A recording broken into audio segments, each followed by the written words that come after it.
Apalagi sudah menjadi ijma kayak jilbab misalnya. Itu ya jelas orang yang bilang jilbab tidak wajib itu pesanan dari barat. Itu ajaran liberal, tidak sesuai dengan ajaran agama. Ada yang bayar begitu itu. Kadang ada orang bilang jilbab tak wajib, tahu-tahu dapat beberapa hari anaknya jadi direktur. Kayaknya ongkos itu. Entah siapa, saya tidak tahu. Mengapa ada orang bilang jilbab tidak wajib? Itu pesanan barat. Barat itu siapa? Barat itu bukan orang Medan, bukan. Barat itu maksudnya Eropa dan Amerika, yaitu orang-orang Yahudi dan Nasrani. Itu barat. Apa tujuannya? Untuk menghancurkan Islam dari dalam. Yang dipakai adalah orang Islam. Seandainya yang ngomong ya orang barat, kita gak masalah. Ini yang pakai kadang pakai peci, pakai kerudung. Ini yang pakai. Mengapa orang barat punya pandangan seperti itu? Barat itu memandang kaum wanita beda dengan Islam. Kalau Islam memandang kaum wanita itu dari aspek kemanusiaan. Kalau barat yang sekuler ya, barat ini memandang kaum wanita dari aspek kewanitaan. Bedanya apa? Karena umat Islam memandang wanita dari aspek kemanusiaan, maka kaum wanita harus dimanusiakan. Kalaupun diberi tugas, harus sesuai dengan kodrat dan fitrahnya sebagai wanita. Apa tugas wanita yang paling bagus? Tugas wanita yang paling bagus adalah tugas bagian domestik dalam rumah tangga, yaitu mengurus anak. Itu yang paling bagus. Karena wanita muslimah ini mengurus anak. Anaknya ketika kecil diasuh oleh ibunya, maka bagaimana setelah ibu-ibu ini tua dijaga oleh anaknya? Ini Islam. Kalau barat ini memandang wanita dari aspek kewanitaan. Artinya apa? Orang barat ini memang hidup itu tujuannya untuk materi, mengumpulkan harta sebanyak-banyaknya. Wanita dijadikan alat untuk mencari keuntungan. Maka bagaimana? Setiap ada lahan bisnis, kaum wanita dijadikan umpan. Ini memang paradigma filosofi orang-orang barat. Misalnya ya, bisnis yang ala barat, bisnis maskapai penerbangan. Pernah naik pesawat? Hah? Ada yang pernah naik pesawat? Selama naik pesawat ada enggak pramugari yang jelek? Ada? Enggak ada. Atau cantik tapi pendek pramugari? Enggak ada. Pramugari itu semuanya posturnya ya standar, tinggi-tinggi, cantik-cantik, dan harus siap buka aurat. Mengapa? Untuk menarik penumpang. Itu pramugari. Atau misalnya penjaga mal-mal, penjaga toko-toko yang memang ala barat. Ada enggak penjaga Indomaret perempuan yang sudah tua? Ada. Kalau warung di kampung-kampung tua-tua apa enggak? Tua-tua. Itu bedanya. Mengapa? Ini memang menjadikan kaum wanita sebagai bahan untuk mendatangkan keuntungan, dieksploitasi. Karena tujuannya seperti itu, maka dibatasi dengan usia. Perempuan jadi pramugari umur 33 tahun nggak boleh terbang, diganti dengan yang muda lagi. Ini ya karena di barat ya, karena di barat ini memang laki-laki perempuan itu cari harta semua, kerja semua, anaknya gak dirawat, dititipkan pada orang, tempat penitipan. Gak ada silaturahmi, itu gak ada. Paling-paling setahun sekali anaknya mengirimkan karangan bunga pada waktu hari ibu. Kalau kita gak perlu hari ibu, ibunya dah dititipkan ke panti jompo. Kita gak perlu hari ibu. Mengapa? Setiap hari kita ini hari ibu, setiap saat. Kalau di dalam Islam, seorang ibu semakin tua semakin dimuliakan. dicium tangannya sama anak cucunya, kadang kakinya dicium juga. Betapa mulianya seorang wanita di dalam Islam. Nah, ini yang bilang jilbab tidak wajib seakan-akan membela perempuan. Apa? Ini biar kaum wanita itu bebas, tidak terkungkung. Kaum wanita itu tidak terbelenggu. Bilangnya begitu, padahal sebenarnya itu yang mengajak begitu kaum laki-laki. Mengapa? Untuk dinikmati oleh laki-laki hidung, padahal hidungnya agak belang gitu. Akalnya yang belang, gak lurus. Ini maksudnya, kita ini harus tahu.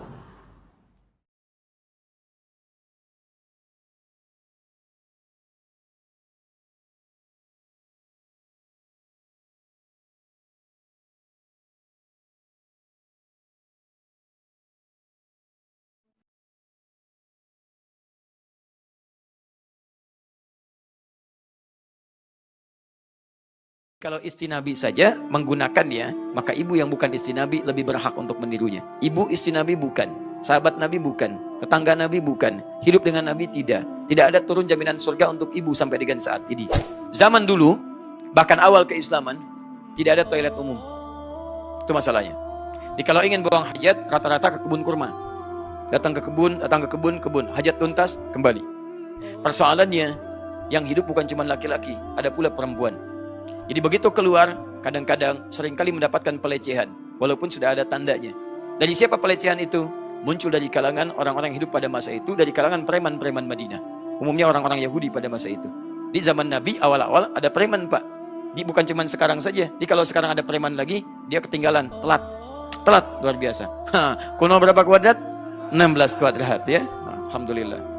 Bapak siapa? Preman. Bapak bukan. Siapa? Kuno 16 kuadrat. Balikan sini. Teman-teman, fokus. Banyak digoda sampai dilecehkan dan dilaporkanlah keesokannya peristiwa itu kepada Nabi sallallahu alaihi wasallam. Begitu dilaporkan, turunlah kemudian bagian fase yang terakhir yang ini jadi inti pembahasan kita. Quran surah 33 ayat 59. Ya ayyuhan nabi qul li azwajika wa banatika wa nisa'il mu'minin. Hai Nabi, saya perintahkan kepadamu. Allah langsung yang perintahkan kepada Nabi, katakan pada istri-istrimu. Saking pentingnya hukum di ayat ini, yang pertama diperintahkan adalah istri-istri Nabi dulu. Jadi kalau istri Nabi saja menggunakannya, maka ibu yang bukan istri Nabi lebih berhak untuk menirunya. Karena istri Nabi itu orang perempuan paling soleh di zamannya, dekat dengan Nabi saat hidupnya. Di akhirat sesurga bersama Nabi. Ketika perintah turun, mereka kerjakan.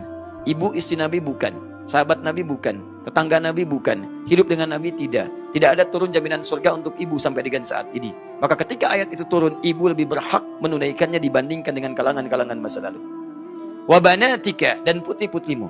Wa nisa'il mu'minin, dan sampaikan pada perempuan-perempuan yang masih merasa punya iman. Perempuan-perempuan yang masih merasa punya iman. Di ayat ini untuk perempuan yang masih merasa punya iman saja. Kalau tidak merasa punya iman, maka silahkan lihat indikasinya. Atau merasa imannya lemah, maka berusaha untuk meningkatkannya sebelum masa itu tiba berjumpa dengan Allah Subhanahu wa taala. Teman-teman sekalian, apa itu? Yudnina alaihinna min jalabibihinna. Mulai sekarang, kalau tadi kerudung saja, kalau kerudung kan umumnya nutup bagian kepala paling belakang kan? Ya kan? Kemudian biasanya kalau kerudung kan simple ya. Simple, kemudian nutup sampai sini. Mulai sekarang kata Al-Quran, tolong kemudian rendahkan. Berubah dari khomar jadi jilbab. Jilbab. Rendahkan kemudian penutup bagian atas itu, dirubah kalimatnya dari khumur jadi jilbab. Yudnina alaihinna min jalabibihinna. Dari jilbab-jilbab mereka. Apa yang dimaksud jilbab di sini? Apakah yang dimaksud jilbab-jilbab putih lambang kesucian? Ataukah mungkin jilbab-jilbab hitam dengan warna-warna yang lainnya? Mari kita lihat keterangan para ulama supaya nanti ada argumentasi yang kuat di sini. Saya bacakan langsung. Ini kitab bagus, namanya Tafsir Ayatil Ahkam. Saya menghatamkan ini sampai di 3 fase utama. Ya, sekali di Indonesia dan 2 kali di Tripoli. Dipelajari dalam 3 tingkat berbeda. Dan ini sangat luar biasa kitabnya. Ini khusus ditulis oleh seorang ulama, Syekh Muhammad Ali As-Sabuni, untuk mengeluarkan ayat-ayat terkait hukum saja dalam Al-Quran. Ini cukup bagus. Metodenya sangat bagus. Ayatnya dituliskan, mufradatnya dijelaskan, makna bahasanya diuraikan, setelah itu diuraikan pendapat hukumnya, ini pendapat para ulamanya, perbandingannya, di akhir keterangan terkuatnya, setelah itu kesimpulannya. Ini metode yang paling bagus dalam perbandingan fikih Islam untuk hal yang paling simpel. Jadi ini tahap-tahap yang sederhana. Tahap yang lainnya lagi lebih kompleks lagi. Ya. Saya bacakan. Bismillahirrahmanirrahim. Ya, halaman 273. Amarallahul mu'minati bil hijab wartida'il jilbab siyanatan lahunna wa hifzan. Allah Subhanahu wa taala menurunkan ayat di sini terkait dengan hijab dan jilbab. Yang dimaksud sini jilbab. Kenapa diturunkan? Tujuan utamanya adalah siyanatan lahunna wa hifzan. Tujuan kemudian diteruskan sampai kepada ayat jilbab bukan sekedar menutupi untuk perempuan, tapi untuk melindungi dan menjaga perempuan. Tolong catat ini Ibu ya. Jadi ketika Allah meminta ibu berjilbab, sebetulnya Allah ingin menampakkan sayang dan cinta Allah kepada ibu. Jadi kalau akhwat muslimah dimanapun Anda ingin berada, jika Anda ingin dicintai oleh Allah, salah satu caranya adalah coba dekati cinta Allah dengan perintahnya. Nah di sini ada ayat jelas. Anda bisa mendapatkan cinta Allah dan perlindungannya jika Anda mau berjilbab. Jika Anda mau berjilbab, Anda ingin dicintai pasangan saja, segala keinginan pasangan dipenuhi. Dan siapa yang tidak ingin dicintai oleh Allah? Kalau Anda ingin dicintai oleh Allah, maka penuhi keinginan Allah Subhanahu wa taala di atas yang lainnya. Paham sampai sini? Baik. Nah, apa bukti dari perlindungannya? Teruskan ayatnya. Asa ayyu'rafna fala yu'dzain.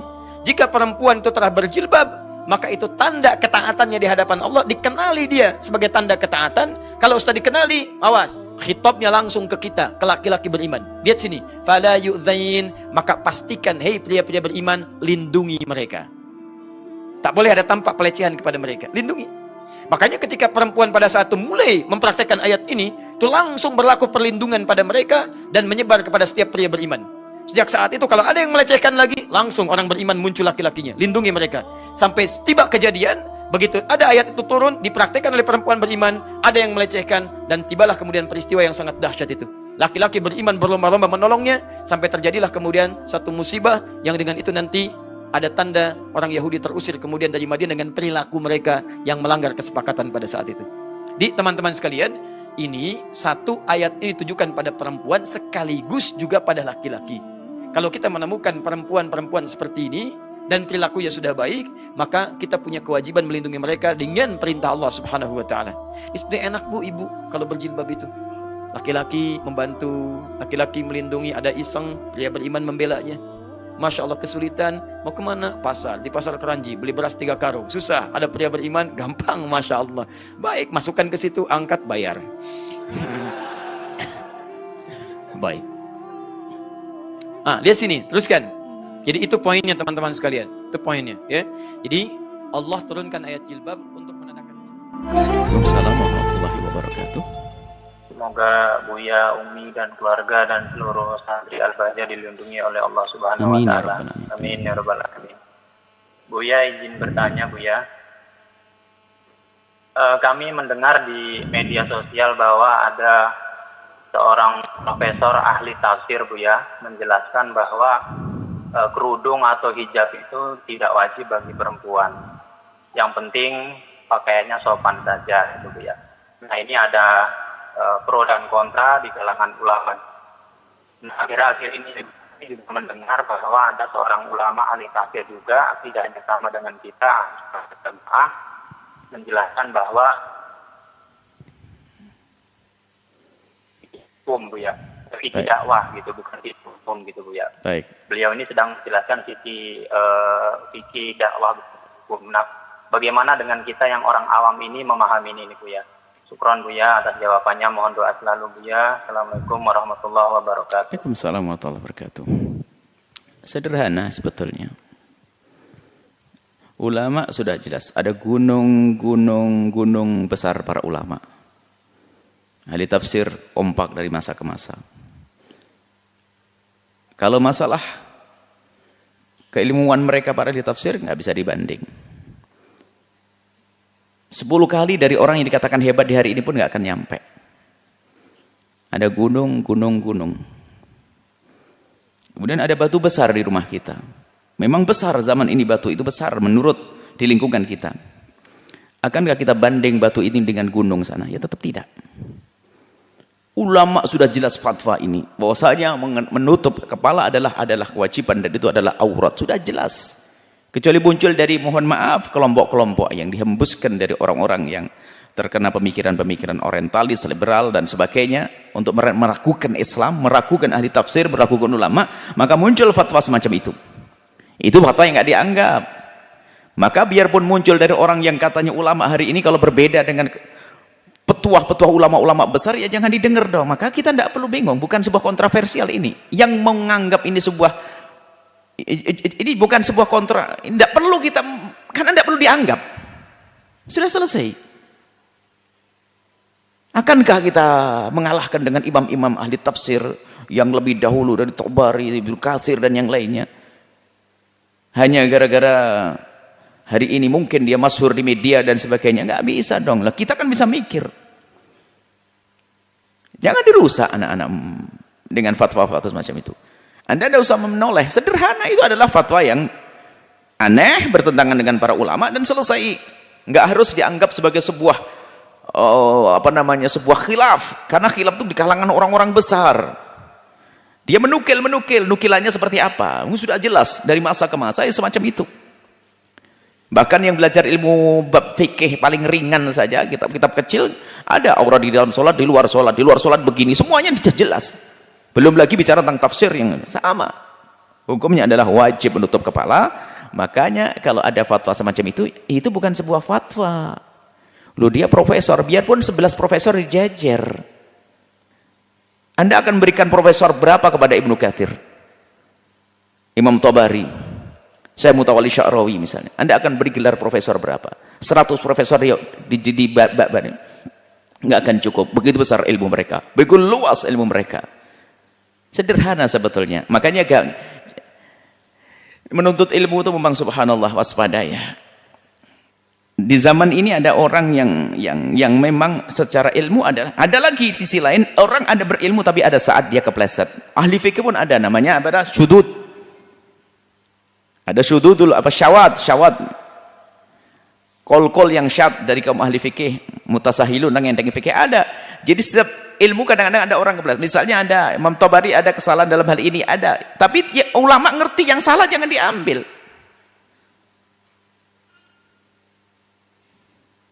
Imam ini punya kesalahan ini, orang cerdas nggak menganggap. Yang aneh adalah justru yang aneh ini malah dibesarkan. Tidak ada imam kecuali ada sisi kekurangannya. Fatwa fikihnya Imam Suyuti ada, orang mutaakhir menyebut kelemahan Imam Suyuti dalam fatwa ini. Nah, cukup fatwa ini dipinggirkan gitu saja, selesai. Tidak dianggap ini sebuah khilaf yang menjadikan heboh dan ini yang paling benar. Ini salah kita memahami. Jadi mungkin orang itu adalah alim, akan tapi di sisi ini dia adalah saya, jangan didengar, ini saja dicoret. Kecuali memang berangkat dari pemikiran yang salah, pemikiran-pemikiran yang lebih cenderung kepada pemikiran orang yang bebas, nggak mau diatur, liberal dan sebagainya. Pemikiran-pemikirannya bebas yang nggak mengikuti manhaj berpikir ahli tafsir, manhajnya ahli hadis, manhajnya dalam memahami fikih, ya seperti itu. Ya jangan diikuti kalau orang semacam itu. Intinya sederhana, jangan didengar, kan selesai. Kita diajari kalau memang ada kol-kol yang aneh, sudahlah. Kol yang aneh tidak dianggap sebagai sebuah khilaf. Mungkin dia saat tidur berfatwa, atau dia lupa, lalai atau salah paham, atau ada tekanan dan sebagainya, selesai. Tapi yang jelas itu adalah kol yang tidak bisa dianggap, selesai. Nggak usah, dan ini sudah lama kasus ini. Hanya suaranya saya diulang-ulang dan diulang. Akan tapi kadang orang baru menganggap ini sebuah, karena apa? Yang berfatwa punya gelar, bahkan mungkin punya karangan, punya tulisan, punya ini. Apakah semua orang punya karangan harus dianggap sebagai hebat? Kan begitu. Atau setiap orang yang di televisi terlihat harus hebat? Atau setiap orang tersembunyi lalu tidak hebat? Dari mana? Ukuran hebat bukan dari itu.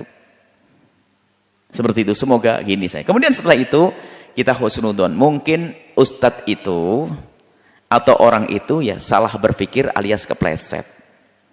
Harapannya adalah apa? Supaya tidak semakin besar kesalahannya di hadapan Allah.